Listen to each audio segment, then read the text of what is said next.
අපි දැක්ක පසුගියදා පැවැත්වුණා පසුගිය 23 වෙනිදා සර්වපාක්ෂික සමුළුවක්. ඒ සමුළුවේදී හිටපු අග්‍රාමාත්‍ය රනිල් වික්‍රමසිංහ මැතිතුමා වර්තමාන මුදල් අමාත්‍ය බැසිල් රාජපක්ෂ මැතිතුමාගෙන් වාර්තාවක් ඉල්ලුවා. ඒ තමයි මූල්‍ය අරමුදල විසින් ඒ රටවල් සම්බන්ධයෙන් හදන වාර්තාව. අපි ඒක සාමාන්‍යයෙන් හඳුන්වන්නේ ආටිකල් 4 කියලා. ඒ ආටිකල් 4 වාර්තාව තියනවාද කියලා ඇහුවා. ඒ වාර්තාව ඔයාට දෙන්න බෑ කියලා මුදල් අමාත්‍යතුමා හිටපු අගමැතිතුමාට කිව්වා. දැන් ඒ වාර්තාව ඊයේ මාධ්‍යයට නිකුත් වෙලා තියෙනවා. ඒ වාර්තාවට අනුව 2021 වර්ෂයේ ශ්‍රී ලංකාවේ තත්ත්වය පිළිබඳව සංක්ෂිප්ත විස්තරයක් සහ ශ්‍රී ලංකාව එතනට පැමිණීම පිළිබඳව විශේෂඥ ඇසකින් දැකපු යම් වාර්තාකරණයක් ඉදිරිපත් වෙලා තියෙනවා. ඒකේ තියෙන ප්‍රධානම කාරණය තමයි තාමත්ම රාජතාන්ත්‍රික බසින් කියලා තියෙන්නේ අපට ණය ආපසු ගෙවා ගැනීමට නොහැකි වීම පිළිබඳ ගැටලුවක් තිබෙන බව. ඒ කියන්නේ අපගේ ණය එහෙම නැත්නම් අපේ debt unsustainable. ඒ කියන්නේ තවදුරටත් මේවා පවත්වාගෙන යාමට නොහැකි ගැටලුවක් පවතින බව තමයි කියලා තියෙන්නේ. මේක අපේ සරල භාෂාවෙන් කිව්වොත් අපිට ණය ගෙවා ගන්න බැරි බංකොලොත් භාවය ඉදිරියේ තියෙන රටක් හැටියට තමයි ඒ වාර්තාවෙන් නම් වෙලා තියෙන්නේ. මේක අපි කාලාන්තරයක් කියපු දෙයක්. දැන් මේ අන්තර්ජාතික වශයෙන් මෙවැනි රටවල් පිළිබඳව ක්‍රියා කරන්නම හදපු අන්තර්ජාතික මූල්‍ය අරමුදලෙන්ම එය ප්‍රකාශයටපත් වෙලා තියෙනවා. ඒ වගේම එහි තිබෙන තවත් බලගතු නිගමනයක් තමයි අපට මේ බලගතු විදේශ විනිමය අර්බුදයක්, විදේශ විනිමය හිඟයක් හා අර්බුදයක් අපට පවතින බව. මේක අපි සාමාන්‍යයෙන් ආර්ථික විද්‍යාඥයෝ නම් අඳුරගන්නේ ගෙවුම් ශේෂ අර්බුදය කියලා, balance of payment ප්‍රශ්නයක් කියලා. සාමාන්‍යයෙන් මූල්‍ය අරමුදල කැඳවන්නේ රටකට එවැනි අර්බුදයක්, ගෙවුම් ශේෂ අර්බුදයක් ඇති වෙච්ච අවස්ථාවේදී ඒවා ගෙවා ගැනීමට අවශ්‍ය කරන ව්‍යුහාත්මක වෙනස්කම් සිදු කර ගැනීම සඳහා.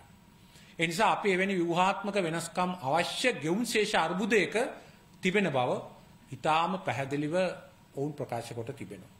ඒ වගේම බොහෝ විට ඇහෙන දෙයක් තමයි අපිත් ඒක දන්නවා යම් ප්‍රමාණයකට මේ අවුරුදු 74ක ශාපය ගැන කරන කතාව.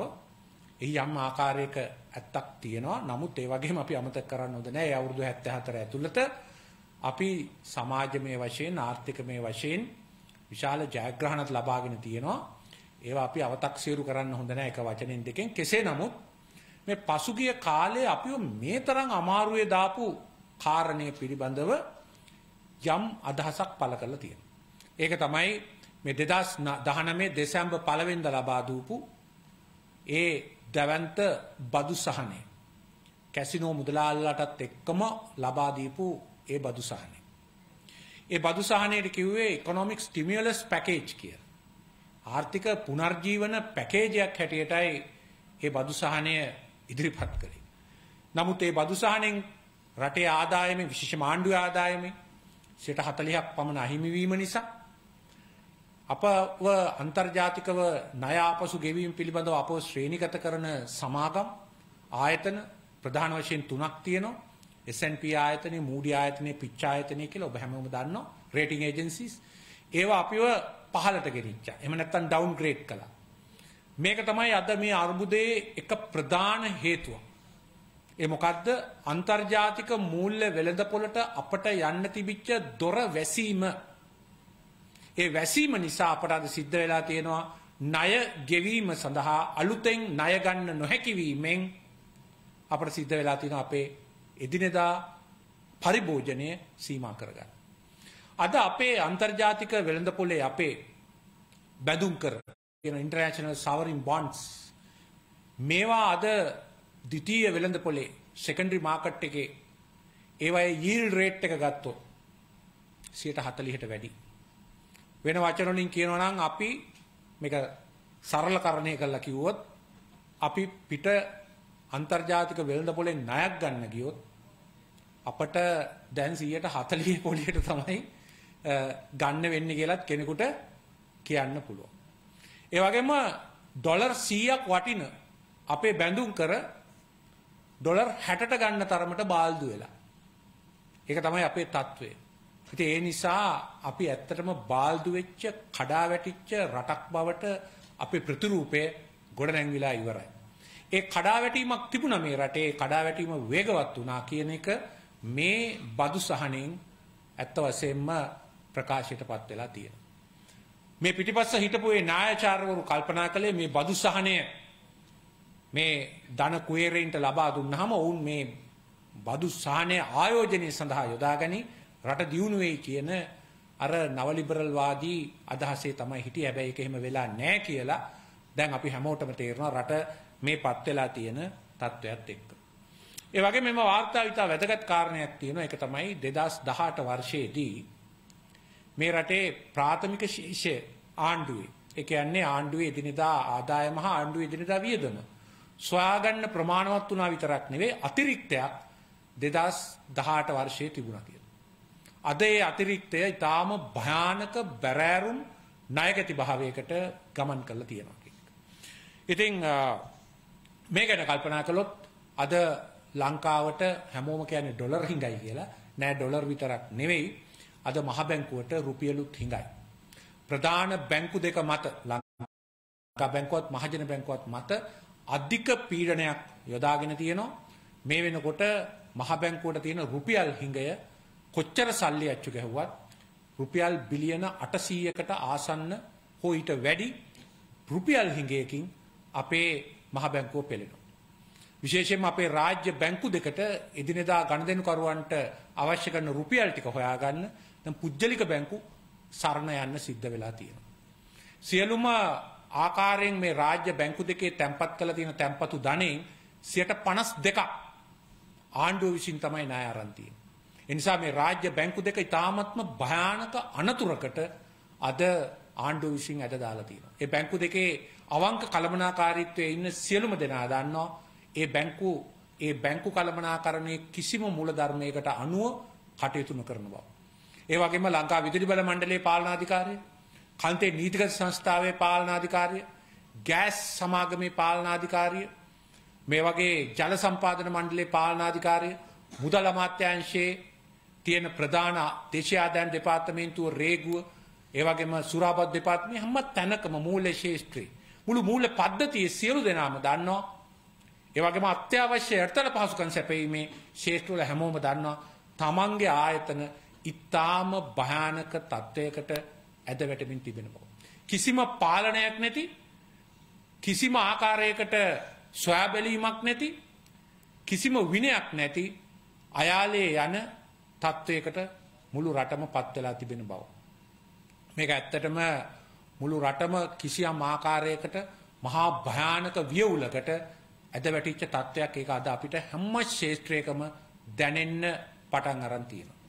අපේ මහාචාර්ය අනුර විජේපාල මහත්මයා දන්නවා පසුගිය කාලේ ලංකා විදුලි බල මණ්ඩලයට දීපු මේ වාචික නියෝග, මගේ වචනේ චක්‍රලේඛයක් කොට සලකන්නේ කියලා දීපු නියෝග විසින් අද මේ රටේ ජල විදුලි පද්ධතියට සිද්ධ කළ තියෙන තත්ත්වය. ලබන මැයි මාසේ මැද වෙනකන් අපට නිර්දිග වැස්ස බලාපොරොත්තු වෙන්න බෑ. නමුත් අපිට පේනවා ජල විදුලි බලාගාර හොඳ තත්ත්වයක තිබුණ ජනවාරි 1 වෙනිදා 88%ක වගේ ප්‍රමාණයක් තිබුණා. දැන් ඒක 20 ගණනට අපගේ හයිඩ්‍රෝ රිසෝසස් පත් වෙලා තියෙනවා. මේ ශීඝ්‍රතාවයෙන් ගියොත් අවුරුද්දට කියන්නේ සිංහල අවුරුද්ද එන අප්‍රේල් මැද භාගයේදී විදුලි බල පද්ධතිය පාලනය කරන්න බැරි තත්ත්වයට පත් වෙන්න පුළුවන්. මොකද ප්‍රධාන ජලාශ 3ක් මවුස්සා කැලේ, කාසල්රි, ඒ වගේම කොත්මලේ මේ අපේ ෆ්‍රීකවන්සි කන්ට්‍රෝල් කරන මේ ජලාශ 3 වික්ටෝරියා හැරුණු විට දැන් 120 සීමාවට ඇවිල්ලා තියෙනවා. මේක ඉතාම භයානක තත්ත්වයක්. මොකද පානීය ජලය දෙන්න ඕනේ, ගොවිතැනට දෙන්න ඕනේ, ඊට පස්සේ තමයි විදුලිය නිපදවන්නේ. මේ ගැන කිසිම තැකීමකින් තොරව මේක කළා තියෙනවා. දැන් යම් පාලනයක් මහවැලියෙන් කරලා තිබුණත් දැන් පමා වැඩි. මොකද ඉදිරි කාලයේ ඇති වෙන තත්ත්වයක්. මොකද මේ පාලනාධිකාරිය කටවචනය තමන්ගේ චක්‍රලේඛය කරගෙන කරගත්ත දේවල් අර ගොවිතැනට කර විනාශය වගේම විනාශයක් බලශක්ති ශේෂ්ත්‍රයටත් සිදු කරමින් තියෙනවා. මම අමුතුවෙන් කියන්න ඕනේ නැහැ බලශක්තියේ පැයක් දෙකක් නෙවෙයි පැය 3ක් 4ක් 5ක් 6ක් 8ක් කපනකොට මොන වගේ තත්ත්වයක්ද ඇති වෙන්නේ කියලා. මම ඊයේ ගාල්ලේ එක්තරා හෝටලයකට ගියා. පැය 8ක් විදුලි කපනවා ගාල්ලේ. හෝටල් වල තත්ත්වය මොකක්ද? සියලුම සංචාරකයෝ අප්‍රේල් මාසේ ආපු බුකින්ස් දැන් කැන්සල් කළා. මොකද විදුලිය නැහැ. ගෑස් නැහැ. විදුලිය ලබා දෙන්න ඩීසල් හොයාගන්න හෝටල් වල කළමනාකරුවෝ වෙන මහන්සිය හිතා ගන්නවත් බෑ. රෙදි ටික හොදාගන්න ලොන්ඩ්‍රි කරන්න ගෑස් නැතුව රෙදි ටික හොදාගන්න විදිහක් නැහැ. ඒ වගේම විදේශයෙන් ගේන කෑම වර්ග මේසයට දෙන්න විදිහක් නැහැ සංචාරකයින්ට. මේ තත්ත්වයන් සියල්ලම නිසා මොකද වෙලා තියෙන්නේ? සංචාරකයින්ට උන්ට ඇත්ත කියන්න වෙලා තියෙන්නේ. ඒ නිසා සංචාරකයෝ විදුලිය කැපුවාම වැල්ලට වෙලා ඉන්නවා. ඇතුළට එන්න ක්‍රමයක් නැහැ. මේ සියල්ලත් එක්ක මහා බලාපොරොත්තු තියන් හිටිය ඩොලර් රුපියල්න මේ අර්බුදයෙන් ගොඩ යන්න ගිය ඒ සංචාරක ව්‍යාපාරය බිඳී විසිරී යමින් තියෙන බොහොම ඛේදනීය විදිහට ඉටිපන්දම් පත්තු කරගත්ත රටකට මොලේ තියෙන කිසිම සංචාරකයෙක් පැමිණෙන්නේ නැති බව ඉතාම පැහැදිලි.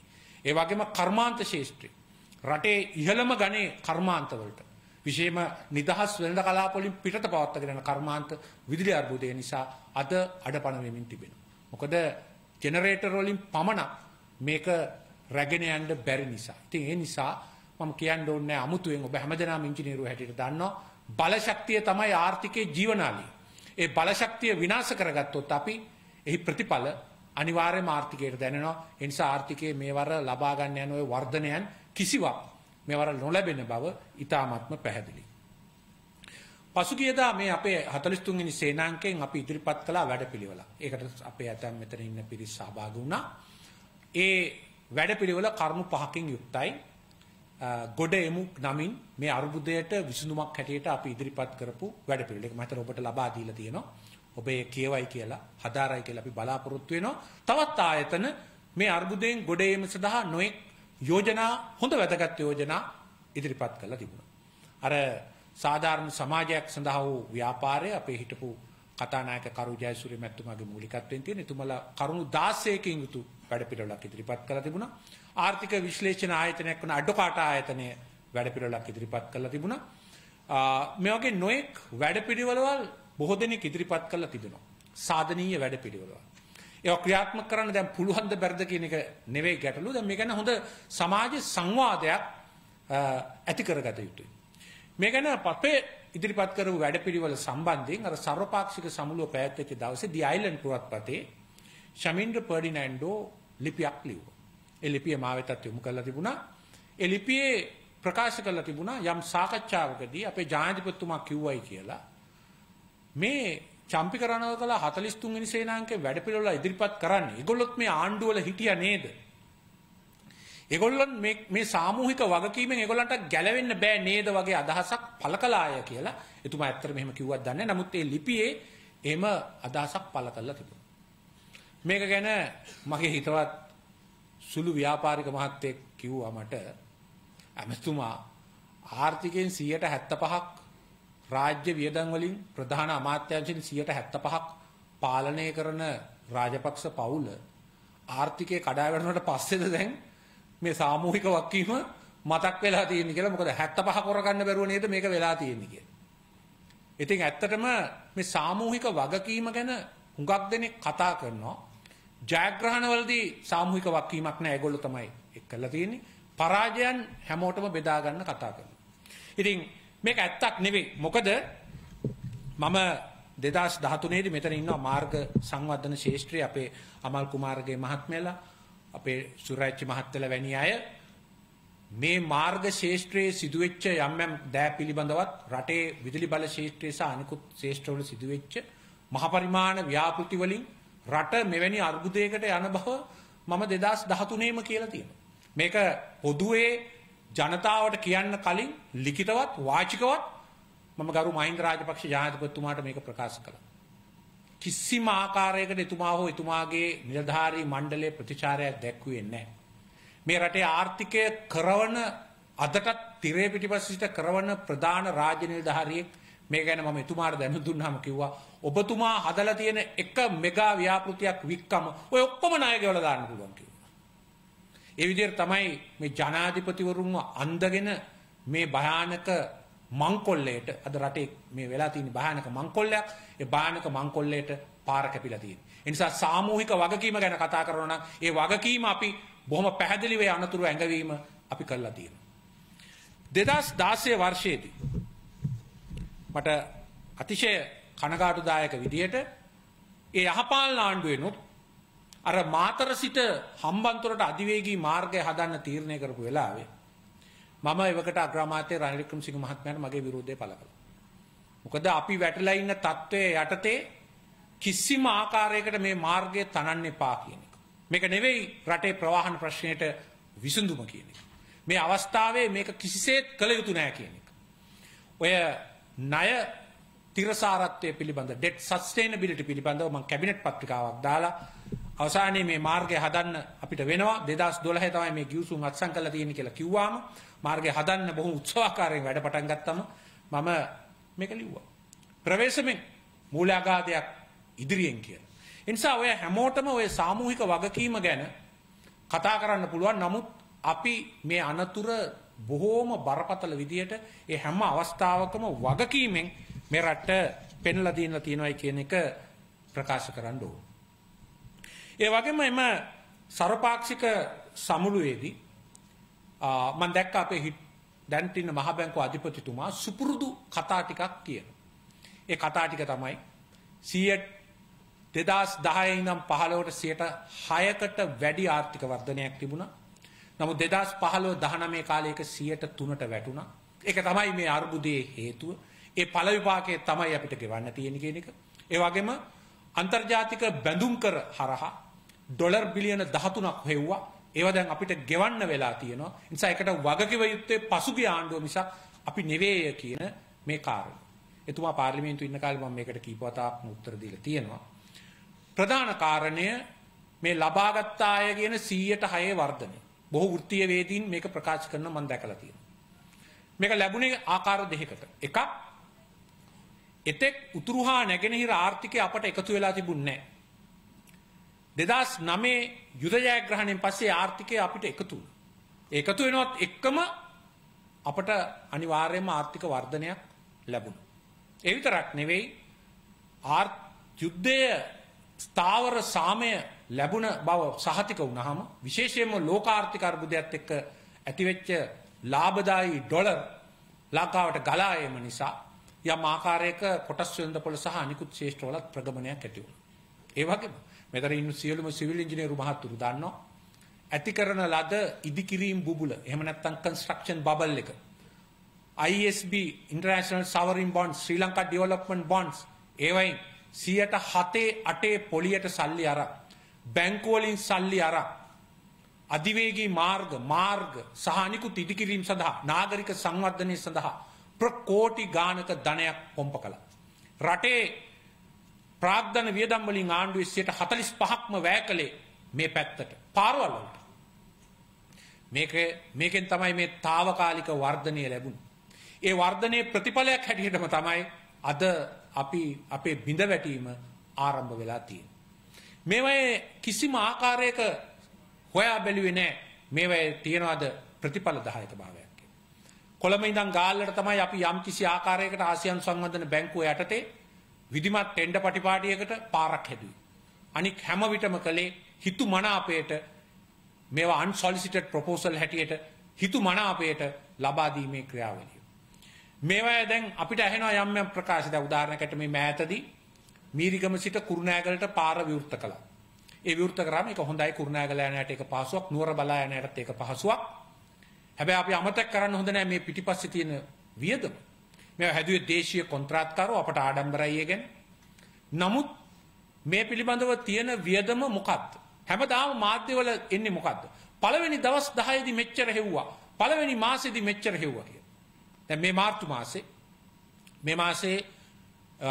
මාර්ග සංවර්ධන අධිකාරියේ තොරතුරු අනුව දවසකට ආසන්නයෙන් රුපියල් මිලියන 2.5ක් ලක්ෂ 25ක් හොයලා තියෙනවා. මේ අනුව වර්ෂයකට මේ පාරෙන් හොයාගන්න පුළුවන් ප්‍රමාණය රුපියල් මිලියන 938යි. ඒ කියන්නේ බිලියනයට අඩු ගාණක්. මේ පාර හදලා තියෙන්නේ කොහොමද? රුපියල් බිලියන 137ක් 107 පොලියට රාජ්‍ය බැංකු වලින් අරගෙන තමයි මේ පාර හදලා තියෙන්නේ. අවුරුදු 12කින් ගෙවන්න. ඒතර අවුරුද්දකට ගෙවන්න තියෙන වාරිකය මොකද? තව අවුරුදු 3කින්. වසරකට බිලියන 17ක්. ගණන් දන්න හැමෝම දන්නවා. එතකොට අතනින් එන්නේ මිලියන 938යි 17ක් ගෙවන්න තියෙනවා. හරියටම 18 ගුණයක් 19 ගුණයක් ආදායමෙන් ප්‍රමාණයක් අපිට ගෙවන්න තියෙනවා. මේ පාර විතරක් මම මේ කතා කළේ. ඒකට මේක අපි නිකන් ඇස් කඩා පිනන ගානන් හිලව් කියනවා. අපිට ටෝල් එකෙන් මෙච්චර හම්බුණා මෙහෙමයි ඇත්තනේ ලක්ෂ ගණන් හම්බ වෙලා තියෙනවා මෙහෙමයි කියලා අපි හිතනවා. කවදාවත් ණයයි පොලියයි ගෙවන ගාන ගැන අපි කියන්නේ නැහැ. ඒ ණයයි පොලියයි ගෙවා ගන්න බැරි භයානක තත්වයකට අපිපත් වෙලා තියෙන නිසා අපි අධිවේගී පාර හදලා ගෑස් පොලිමේ ඉන්නවා. අධිවේගී පාර හදලා ලයිට් කපලා ඉන්නවා. අධිවේගී පාර හදලා කිරිපිටි පොලිමේ ඉන්නවා. අධිවේගී පාර හදලා තෙල් පොලිමේ ඉන්නවා. ඉතින් අද අපිට මේ සියල්ලම ගෙවන්න සිද්ධ වෙලා තියෙන්නේ ඒකයි. දැන් මේ තෙල් ගැන කතා කරොත් තෙල් අපි ඇහුවා IOC එක ඊයේ තෙල් මිල නැග්ගුවා. නිකන් රුපියල් 49කින් නැග්ගුවා. දැන් පෙට්‍රල් ලීටරයක් රුපියල් 303යි. අපි ඕක රුපියල් 117ට මේට සමාන තත්ත්වයන් තියෙනකොට 2015 ඒ කංචන නීතික සංස්ථාව කරපු අය දන්නවා. 117ට ගෙනාවා. අපේ රජයේ යනකොට 138 තිබුණේ. දැන් දෙනවා IOC. අපි අහුවා අර යුක්‍රේන යුද්ධය නිසා රුසියාවෙන් ඉන්දියාවේ IOC සමාගම ඇතුළු අයට සහනදායී මිලට තෙල් ලැබෙනවා කියලා. හැබැයි මේ මොකුත් සහනයක් දැන් මෙහි නැහැ. දැන් ඩොලරය ඉහළ යනවා. ඒ නිසා අපි කරන්න ඕනේ කියලා තියෙනවා. අද මම බැලුවා අද සමහර පුජ්‍යලික බැංකු රුපියල් 300ක් ඩොලරයට ගෙවලා තියෙනවා. චැතම් වීදියේ අද ඩොලරය 346යි. මේක කොතනින් කොහොම කෙලවර වෙනවද දන්නේ. ඊ අහනකොට 327යි අද 346යි. හැම තැනකම අද කළු කඩේ විවෘත වෙලා තියෙනවා. ඒ කළු කඩේට අනුරූපීව හැම ශේෂ්ත්‍රයකම හිතු මනාපෙට මිල වේදි කිරීම සිදු කරගෙන යනවා. මේ කරන්න බෑ. කන්තේ නීතිගත පනත අනුව IOC එකට එහෙම කරන්න බෑ. මුදල් අමාත්‍යවරයාගේ හා කන්තේ නීතිගත ඇමතිවරයාගේ අනුමැතියෙන් තොරව. ඒ නිසා ඒ අය කියන්නේ පට්ටපල් බොරු අපි මේවා දන්නේ නැහැ කියලා. මේවා පිළිබඳ පාලනයකින් තොරව මේ ආකාරයට යන්න දුන්නොත් අපි දන්නවා රටේ ජනතාවට පොලිමේ ගිහිල්ලවත් මේ තෙල් මිලදී ගැනීමේ හැකියාවක් ආර්ථික ඉදිරියට ගෙන යාමේ හැකියාවක් ලැබෙන්නේ නැති බව.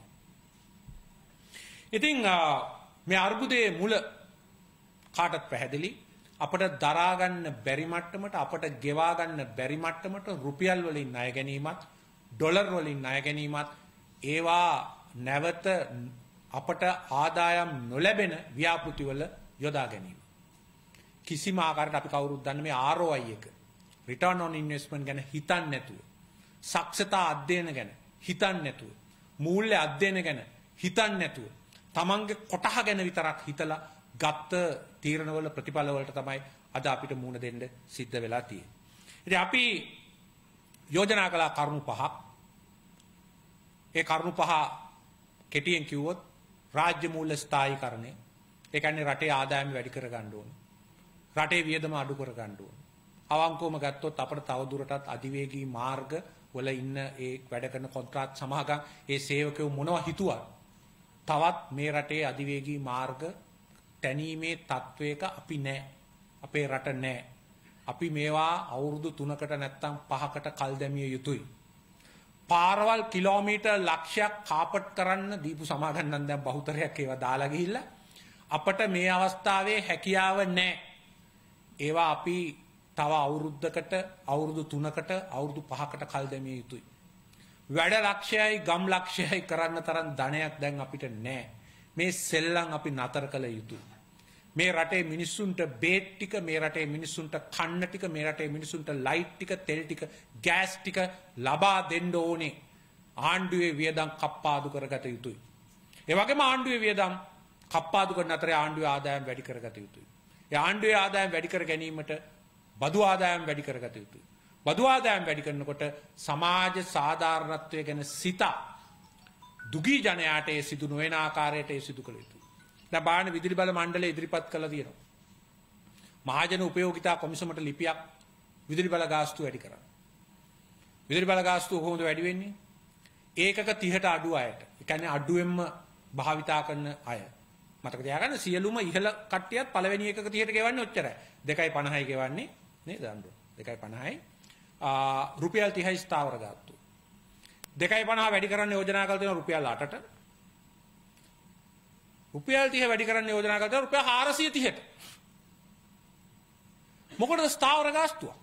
ස්ථාවර ගාස්තුවක් ගෙවන්න ඕනේ ස්විච් එක දැම්මම ලයිට් තියෙන.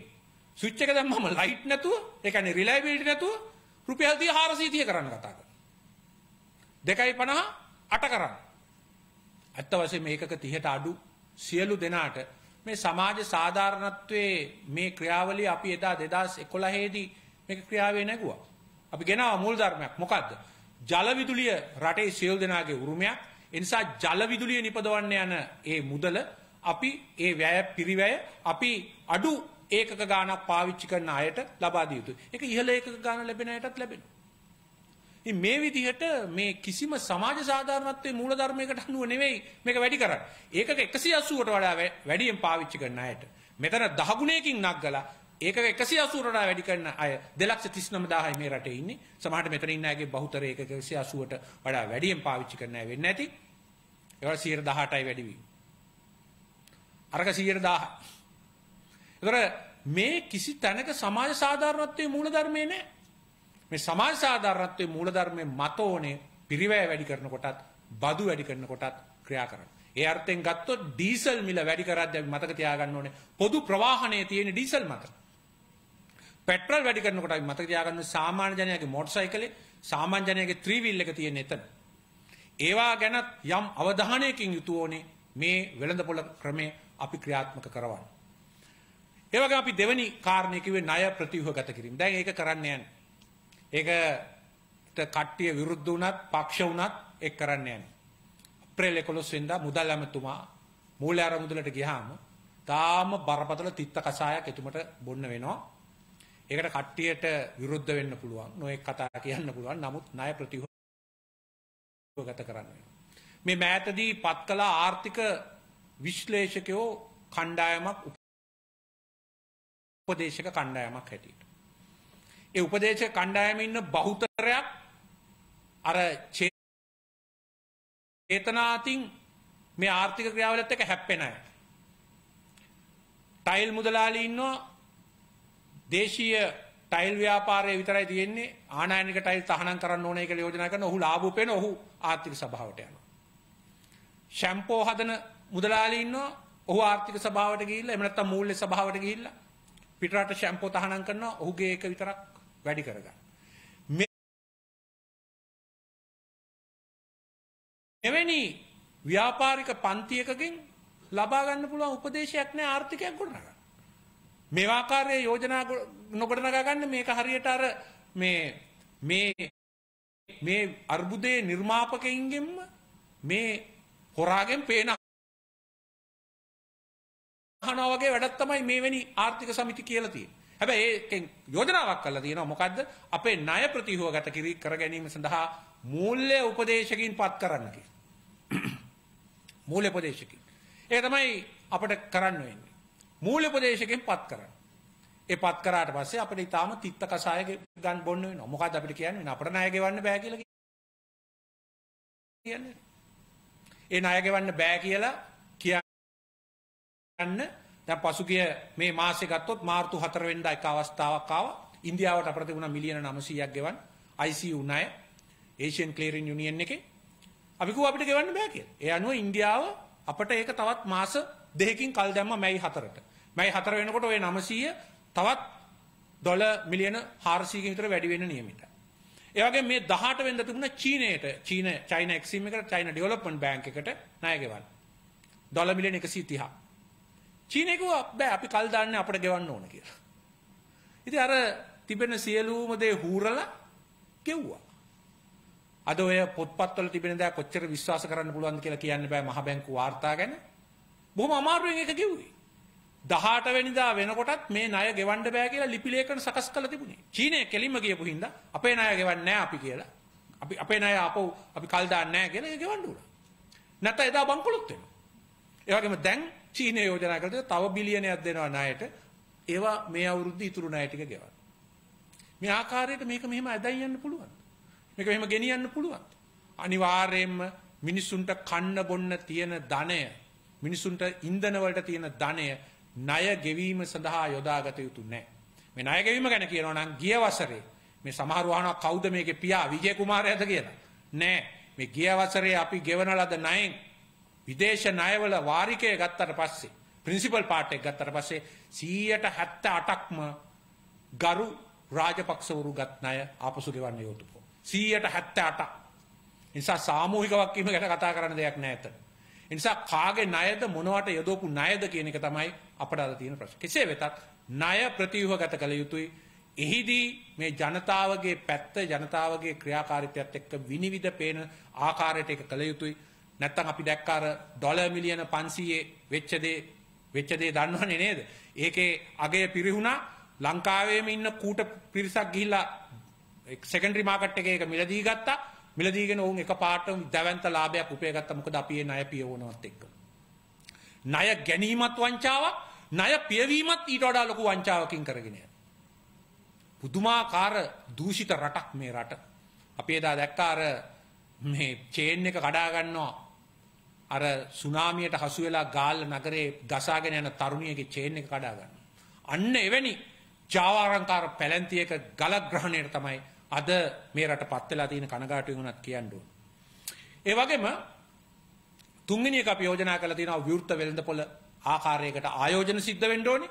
විවෘත වෙළඳපොළ ආකාරයකට මේ රටේ වෙළඳාම සිද්ධ වෙන්න ඕනේ. මේ රට සීනි ගෙන්නන ව්‍යාපාරිකව 69 දෙනෙක් හිටියා.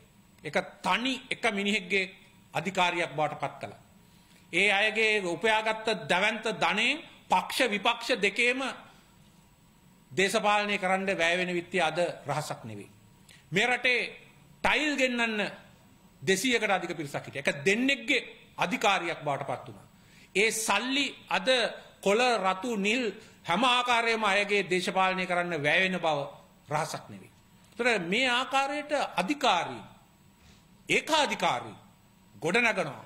ගොඩනගන පිරිස මාධ්‍ය සහ අනිකුත් ඒවා හසුරුවගෙන ඉදිරියට යනවා. මේ තත්ත්වය වෙනස් විය යුතුයි. සියලු දෙනාට මේ වෙළඳපොළ විවෘත විය යුතුයි. සියලුම ආකාර ආයෝජකින්ට මේ වෙළඳපොළ විවෘත කළ යුතුයි.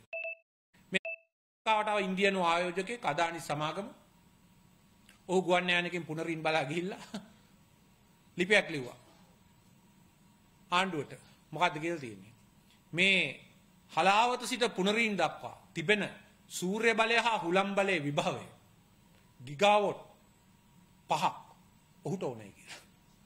මම දන්නේ ආණ්ඩුවේ කට්ටිය දන්නවද කියලා ගිගාවොට් 5 කීයද කියලා? හා මෙගාවොට් 5000. දැන් මේ මොහොතේ අපේ විදුලි ඉල්ලුම වගේ දෙගුණයක්. ඒ කියන්නේ අපිට තව අවුරුදු 50ක් 60ක් නේද?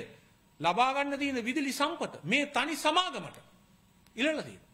ඒකට ලිපියක් යවනවා විදුලි බල මණ්ඩලේ මුදල් අමාත්‍යාංශයට. වහාම ආරම්භයක් හැටියට ඔහුට 5000න් 500ක් දෙන්න කියලා. ඒ 500ද දන්නේ මේ ළඟදී දුන්නේ. දැන් එතකොට අපිට පේනවා මේ ක්‍රියාවලිය. ණය ආපසු ගෙවීමේ ක්‍රියාවලියත් එක්ක මේ රටේ ස්වාධිපත්‍ය, වරායේ ස්වාධිපත්‍ය, බලශක්ති ස්වාධිපත්‍ය, තෙල් ටැංකි වල ස්වාධිපත්‍ය, සුලන් හා සූර්ය බලයේ ස්වාධිපත්‍ය අපට අහිමි වෙනවද කියලා? ආර්ථික ස්වාධිපත්‍ය අපිට අහිමි වෙනවද කියලා? දැන් අද ඩීසල් නැව් ගණනාවක් වරායේ නවත්තලා තියෙනවා.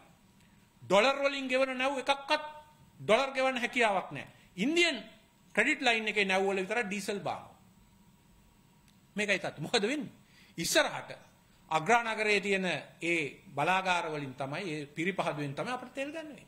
කොටින්ම ලංකාවේ ප්‍රශ්නයක් පැන නගිනවා මේ ආකාරයට අපි ඉදිරියට ගියොත් ලංකාවේ ඉදිරි විදේශ විනිමය අපි ඩොලර් එකත් එක්කයි ගනුදෙනු කරන්නේ බොහෝ විට.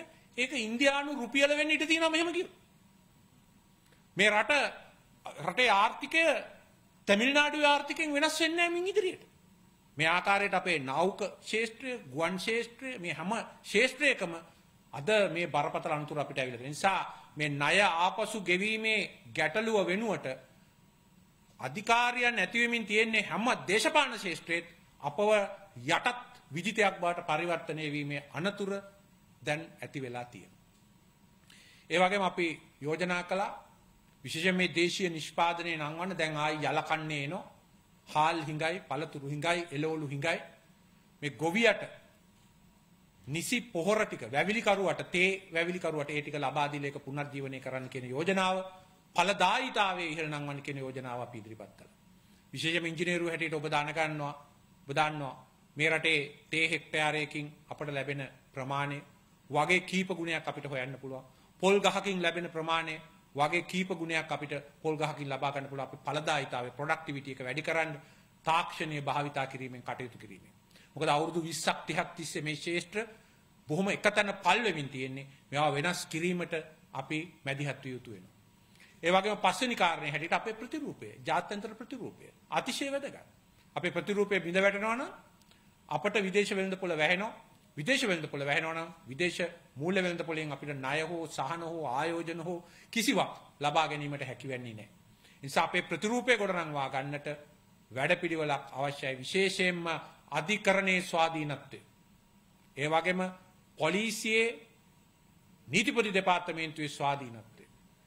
නඩු වලින් මිනිස්සු නිදොස් කොට නිදහස් කරනවා, තවත් නඩු වලට මිනිස්සු පටලවනවා, තවත් මිනිසුන් ත්‍රස්තවාදයේ වැළැක්වීම පනත යටතේ අත්අඩංගුවට ගන්නවා, නිරෝධායන නීතිය යටතේ මර්ධනය කරනවා නම් ඒක මේ ලෝකේ බලන් ඉන්නවා. ඒ නිසා අපි අනිවාර්යයෙන්ම අපේ ප්‍රතිරූපයේ අභ්‍යන්තරයෙන් ගොඩනගා ගැනීමට වැඩපිළිවෙලක් රටට අවශ්‍යයි. කොහොමද මේක කරන්නේ? මේක කිරීම ආරම්භ වෙන්න ඕනේ පාර්ලිමේන්තුවේ. පාර්ලිමේන්තුවට තමයි මූල්‍ය බලය තියෙන්නේ අපේ ව්‍යවස්ථාවේ 148 වෙනි වගන්තිය යටතේ. ඒ නිසා පාර්ලිමේන්තුවෙන් මේ ආරම්භ විය යුතුයි. පාර්ලිමේන්තුව තුල දැන් රටට අවශ්‍යයි අරයාගේ විඥා අපි ඇහුවා, මෙයාගේ විඥා ගැන ඇහුවා, කාලයක් වන් මෑන් ෂෝ ගැන අපි 90 දශකයේ දැක්කා. දැන් දියසේන කුමාරයාගේ සෙල්ලම්නුත් අපි දැක්කා. ඒ නිසා මේ රටට දැන් අවශ්‍යයි පාර්ලිමේන්තුවේ මේ රට අනාගතය කරා ගෙන යාම එක ප්‍රශ්නයක්. නමුත් මේ තියෙන අර්බුදෙන් ගොඩ ඒම සඳහා භාරකාර පාලනයක් පාර්ලිමේන්තුවේ අවශ්‍යයි. සමහර වුණා මේ ආණ්ඩුවට 3න් 2 තියෙනවා කොහොමද මේක වෙනස් වෙන්නේ කියලා. මේ ආණ්ඩුවට එහෙම ලොකු හයියක් නැහැ. ඒ පාර්ලිමේන්තුවේ අපි ඉන්නේ. මේ ශ්‍රී ලංකා පොත්ජන පෙරමුණට ආසන 145ක් තිබුණා. ඒ ආසන 145 153 උනේ සමගි ජන බලවේගයේ 8 දෙනෙක් එතෙන්ට ගිය නිසා. ඊළඟට අද මේ ආණ්ඩුවෙන් ඉවත් වෙලා තියෙනවා පක්ෂ 11. ශ්‍රී ලංකා නිදහස් පක්ෂයේ 14 දෙනෙක් ඉන්නවා. අනිකුත් පක්ෂ වලට තව 15 දෙනෙක් ඉන්නවා. ඒතකොට සමගි ජන බලවේගයේ 8 දෙනා එතනින් අයින් වුණොත් ශ්‍රී ලංකා පොත්ජන පෙරමුණේ ඉන්නේ 145යි. ඒ 145න් අර 29 අඩු කළොත් මේ ඉංජිනේරුවන්ට ඔබ හැමෝම දන්නවා කීයද ඉතුරු වෙන්නේ? 115යි. ඒකෙනුත් අපේ කතානායකතුමා අයින් කළාට පස්සේ 114යි. දෙන්න අය අයින් වෙන්න ඕන. දෙන්නට වඩා අතිවිශාල පිරිසක් මේ ආණ්ඩුව ගැන කලකිරීමෙන් ඉන්න විත්‍ය අපි දන්නවා. නිසා ඔය බහුතරය නැති කරනවා කියන එක බහුතරය නැති වෙනවා කියන එක ලොකු දෙයක් නෙවෙයි. මතක තියාගන්න. සෑම മന്ത്രിවරයෙක්ගේම අද ඔළුවේ මේ රට යන්නේ කොහාටද අපේ පැවැත්මත් කොහොමද කියන එක පිළිබඳ විශාල අභියෝගයක් තිබෙනවා. ඒ නිසා අනිවාර්යයෙන්ම බාරකාර ආණ්ඩුවක් පිහිටවිය යුතුයි. නව මුදල් ඇමතිවරයෙක්, ඒ වගේම රටට වග කියන මුදල් ඇමතිවරයෙක්, ඒ වගේම රටට වග කියන අග්‍රාමාත්‍යවරයෙක් එක්ක රටේ ප්‍රධාන ආයතන ස්වාධීන අර වංචනික උපදේශක මණ්ඩල වගේ නෙවෙයි, ව්‍යාපාරික කල්ලි කණ්ඩායම් විසින් නැටවෙන ක්‍රියාකාරීත්වයක් නෙවෙයි. ඒ සඳහාම වෙච්ච වැදගත් වෘත්තීය පිරිසකට මේ රටේ රාජ්‍ය ආයතන අත්‍යවශ්‍ය ආයතන බාර කළ යුතුයි. මොනවාද? ප්‍රධාන වශයෙන්ම මුදාගත යුතු ආයතනයක් තමයි ශ්‍රී ලංකා මහ බැංකුව. ඒ ශ්‍රී ලංකා මහ බැංකුව මේ ජාවාරම්කාර කල්ලිය මුදාගත යුතුයි. ඊළඟට මුදල් අමාත්‍යාංශයේ මුදාගත යුතුයි. මුදල් අමාත්‍යාංශයේ ඉන්න ඇතම් නිලධාරීන් හා නිලධාරිනියන් දෙන්නයි අද මේ රට ඒ අගාධය කරා ගෙන යන ක්‍රියාවලියේ බොහොම බරපතල විදිහට ඉන්නවා. ඒගොල්ලන්ට අපි බොහොම පැහැදිලිව කියනවා කරන ලද නීති විරෝධී කටයුතු සම්බන්ධයෙන් වගවීමට අනාගතයේ ඔබටත් සිද්ධ වෙනවා. ඔබ මේ කරන ඔබගේ වපසරියෙන් පිටත කරන මේ දේශපාලන ක්‍රියාවලිය නිසා. විශේෂයෙන්ම රේගුව, දේශ ආදායම් දෙපාර්තමේන්තුව සහ සුරාපත් දෙපාර්තමේන්තුව මේ දේශපාලන හස්තයෙන් මුදාගෙන ස්වාධීන වැඩ කරන වෘත්තීය වේදී පිරිසක් අතට පත් කළ යුතුයි. ඊළඟට සූරා කන ලදුව කඩා වැටෙන්නට තල්ලු කර දමා තිබෙන ලංකා බැංකුව, මහජන බැංකුව හා ජාතික ඉතිරි කිරීමේ බැංකුව කියන රාජ්‍ය බැංකු තුන ගලවා ගත යුතුයි. නඩු තියෙන මිනිස්සු මේ සභාපතිවරු ආදායම් බදු ගෙව්වේ නැහැ කියලා. අපි දන්නා හිතවතුන්ට කොහොමද බෙදලා තියෙන්නේ කියලා පහුගිය කාලේ. කොහොමද ආණ්ඩු වලට ණය දෙන්නේ ණය දීලා තියෙන්නේ කියලා. මම කලින් කිව්වා වගේ 52ක්. නිසා මේ බැංකු ස්වාධීන වෘත්තීය වේදීන් පිරිසක් අතට පත් කළ යුතුයි. මට මතකයි 2006 දී මහජන බැංකුව කඩා වැටෙන්න ගිය වෙලාවේ විදේශිකයෙක් ගෙනල්ලා ඕකේ කලවනාකාරය කළා. ඔහු කිසිම දේශපාලන බලපෑමකට යට නොවි අවුරුද්දයි වැඩ කළේ. මහජන බැංකුව ටක් ගාලා ගොඩ ගියා. අවුරුද්දයි ඔහු වැඩ කළේ. මේම කරද්දි මහජන බැංකුව ගොඩ ගියා. ඔහු කිසිම ණයක් දුන්නේ නැහැ හිතවතුන්ට, ආණ්ඩුවට, බැංකුව වෙනුවෙන් ඔහු ක්‍රියා කළා. ඒකට බැංකුවේ ඉන්න අනික් වෘත්තීය වේදිනුත් සහයෝගය දුන්නා. දැන් රටට අවශ්‍යයි එවැනි ක්‍රියාවලිය. ඊළඟ ලංකා විදුලි බල මණ්ඩලය, ඒ වගේම ජල සම්පාදන මණ්ඩලය, ගෑස් සමාගම, ඒ වගේම අපිට අද බොහොම ප්‍රශ්නකාරී තැන් මතුවලා තියෙන අනිකුත් අත්‍යවශ්‍ය සේවාවන් සපයා ගන්න ඒ මූලික ආයතන ටිකට අනිවාර්යයෙන්ම බුද්ධිමය මණ්ඩලයක්, වැඩකරුවන්ගේ මණ්ඩලයක්, වැඩ කළා පුරුදු කට්ටියක්, රටට ආදරය කරන කට්ටියක්, ඒ වගේම කිසිම ආකාරයකට දූෂණයෙන් තොර පිරිසකගේ මැදිහත් වීම දැන් අවශ්‍යයි. අන්න එතෙන්දි තමයි මේ 43 වෙනි සේනාංකයේ ඉංජිනේරු සේනාංකයට ඒ බලය ශක්තිය අවශ්‍ය වෙන්නේ. ඒ නිසා මිත්‍රවරුනි, අපි ඉදිරිපත් වෙන්න ඕනේ මේ මොහොතේ. මේක තමයි ඔබෙන් මේ රට ඉල්ලන මොහොත. ජාති ආගම් කුල ભેදෙන් තොරව මේ මොහොතේ මේ රටේ වැදගත් රාජ්‍ය ආයතන ටික අපි මේ වෘත්තීය අත්වලින් අපි සිදු කරන්න ලෑස්ති පාර්ලිමේන්තුවේ බහරකාරත්වයේ යටතේ කියන ඒ පණිවිඩය අපි රටට ලබා දිය යුතුයි. නැත්නම් අපේ දරුවන්ට තවත් තෙල් පෝලිං වල ලයිට් කපාගෙන අඳුරේ විභාගයක් පවත්වා ගන්න කොළ නැහැ, බිල් ගෙවා ගන්න කොලයක් නැති, පත්තරයක් අච්චු ගහන්න කොලයක් නැති කාලකන්ණි අගාධයකට වටලා තියෙන මේ රට මේන් ගොඩ ගැනීමේ වගකීම දැන් අපට තියෙනවා. අපි මේ රට දාලා යන්නේ මේ රට ගොඩනගා ගැනීමට ඒ වෘත්තීය පිරිසකගේ හඬ අවශ්‍යයි. මේ රටේ ඒ වැදගත් රාජ්‍ය ආයතන 1000 ගණනක් තියෙනවා. හැම එකම නෙවෙයි, වැදගත් රාජ්‍ය ආයතන දැනට රාජ්‍ය සේවයේ ඉන්න අවංක කණ්ඩායමත් එක්කම එකට එකතු වෙලා ඒ ගොඩනැගීමේ වගකීම අපි බාර ගන්නා බව අපි අභීතව ප්‍රකාශ කළ යුතු මොහොත දැන් ඇවිල්ලා තියෙනවා මිත්‍රෝ. අපේ සිදු කළ යුතුමයි. ඊළඟට මේකත් එක්ක අපි මතක තියාගන්න ඕනේ අපිට නොඑක් මතවාද තියෙනවා. ඒ මතවාදත් එක්ක අපි මේවා පටලවා ගන්න හොඳ නැහැ. රට කරගෙන යනකොට අපේ සමාජවාදී මතය, අපේ ලිබරල් වාදී මතය, අපේ සමාජ ප්‍රජාතන්ත්‍රවාදී මතය, එහෙම මත ගොඩක් තියෙනවා. අපි වැඩ කරන්න ඕනේ ලෝකයක. ඒ ලෝකේ වැඩ කරගෙන යද්දී අපට සිද්ධ වෙනවා ප්‍රායෝගිකව යම් ගැටලු වලට මුහුණ දෙන්න.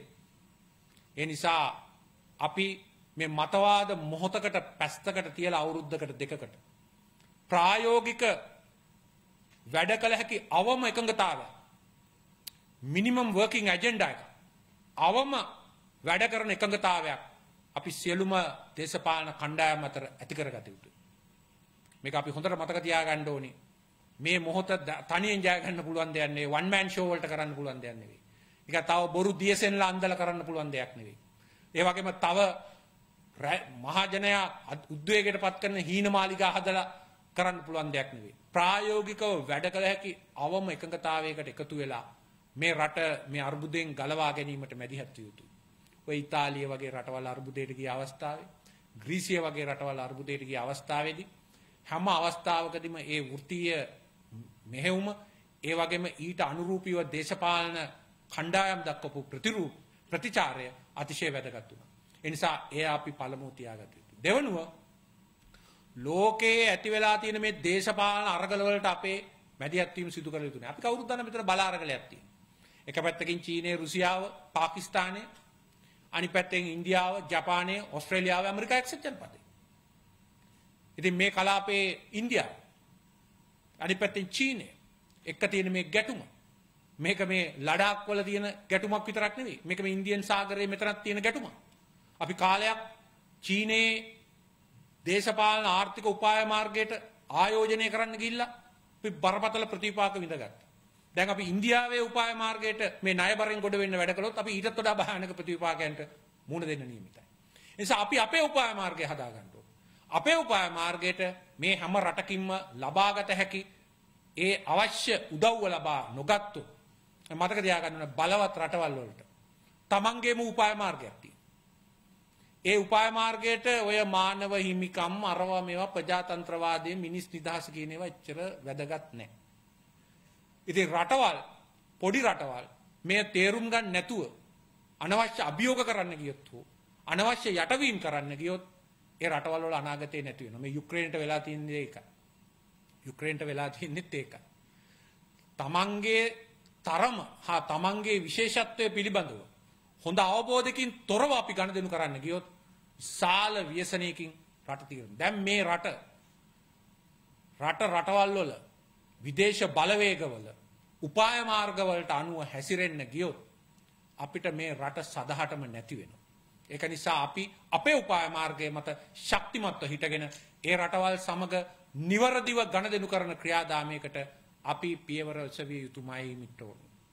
මට මතකයි ඔය වරාය නගරේ අපි කරන කාලේ කොච්චර චෝදනා තිබුණාද. මේ චීන සබ්මැරින් එනවා. චීනයේ යුද උපාය මාර්ගයක් මෙතන තියෙනවා. මයානාදී වශයෙන් කිව්වා. නමුත් අපිට පුළුවන් වුණා ලෝකේ හැම තැනකින්ම ආයෝජන එතෙන්ට දිනා ගන්න. අද මේ චීන සමාගම් කනගාටුවෙන් ඉන්නේ අපි ගොඩනගපු ඒ ආයෝජන එකක්වත් දැන් එන්නේ නැහැ නේද කියලා. මොකද අපි ස්ථාවර ප්‍රතිපත්තියක ඉන්නවනම් අපි බොහොම ස්ථාවරව පුවා කිසිම සින්නක් කර ඉඩමක් දෙන්නේ නැහැ. මෙන්න මේකයි ව්‍යාපෘතිය. කාර් රේස් නැහැ ඒ වෙනුවට පොදු උද්‍යාන. මෙතන තියෙන්නේ පොදු ප්‍රවාහනය දියුණු කරන වැඩපිළිවෙල. ඒ සඳහා වෙච්ච සංවර්ධන ව්‍යායාම ආරම්භක සංවර්ධන ක්‍රියාදාමයන් ටික මේවයි. මේවට එකඟ නම් කරමු නැත්තම් නිකන් ඒ අනුව තමයි මේ ගමන ගියේ. ඒ වගේ අපි මේ රට පැත්තෙනුත් කියන්නේ මෙන්න අපේ ප්‍රමුඛතා. මේකට අපිට එළඹෙන්න පුළුවන් නිගමන. මේකට ඔබ ආධාර කරනවා නම් ඔබ ආධාර කරන්න. එහෙම නැත්නම් අනික් රට ආධාර කරනවා නම් අනික් රට ආධාර කරන්න. එහෙම නැත්නම් අදානි වර්ගයේ ආධාර වලින් නම් මේ රට ගොඩ යන්නේ නැහැ. ඒක නිසා අපි මතක තබා ගත යුතුයි මේ රට තවත් රටක කොලනියක් බවට පරිවර්තනය වෙන්න කරන්න හෝ එක එක දේශපාලන අදහස් තියෙන අය බෙදුම්වාදී අදහස් තියෙන වෙන්න පුළුවන් වෙනත් අය වෙන්න පුළුවන් ඒ අයගෙන් කෙසේ හෝ කීයක් හරි අරගෙන මේ අර්බුදය පියමන් කරන්න දරන උත්සාහ වලින් අපි තවත් අමාරුවේ වැටෙනවා විතරයි. ඒ නිසා නිවැරදි ශක්තිමත් විදේශ ප්‍රතිපත්තියකට එකඟ වීමත් අත්‍යවශ්‍යයි මේ මොහොතේ. එතකොට අපේ දර්ශන වලින් තොරව ප්‍රායෝගික වැඩපිළිවෙලකට හා නිවැරදි විදේශ ප්‍රතිපත්තියකට එකඟ වෙලා බාරකාර පාලනයක් මගින් අපි බුද්ධිමය වශයෙන් වැදගත් වෙච්ච වෘත්තීය පිරිසකට මේ රටේ රාජ්‍ය ආයතන සියල්ල බාර දීලා සියල්ල කියන්නේ ප්‍රධාන ආයතන ටික බාර දීලා මේ අර්බුදයෙන් අපි ඉදිරියට යා යුතුයි මිත්‍රෝ. ඒ කරොත් අපට ගෞරවය ලැබේ විදේශවලින් අපට ගෞරවය ලැබේ විදේශ රටවල ජීවත් වෙන ශ්‍රී ලාංකිකයන්ගේ ඒ වගේම අපට ගෞරවය ලැබේ මූල්‍ය වෙළඳපොලේ.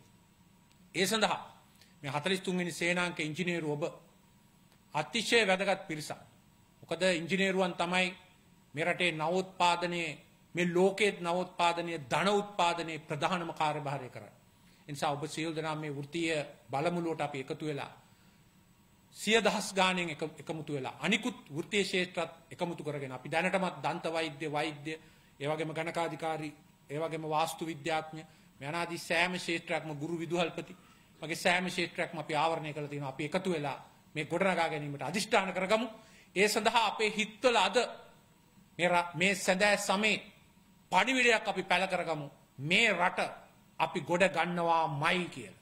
ඒ ගොඩ ගන්නකොට අපට එන බලපෑම් සම්ප්‍රදායික බලවේග වලින් සම්ප්‍රදායික නිලධාරීවාදයෙන් සම්ප්‍රදායික දේශපාලන පක්ෂ වලින් එන ඒ බලපෑම් වලින් අපි අත්මිදිලා කටයුතු කරන්න හිත් ශක්තිමත් කරගමු. එතකොට අපව නතර කරන්නවත් මේ රට නතර කරන්නවත් කිසිම බලවේගයකට බැහැ මිත්‍රෝනි. ඒ සඳහා ඔබට ධෛර්යය ප්‍රාර්ථනා කරමින් මම නිහඬ වෙනවා. සියදුනාට බොහොම The News Reporter වාරණයෙන් තොර අපක්ෂපාතී වාර්තාකරණය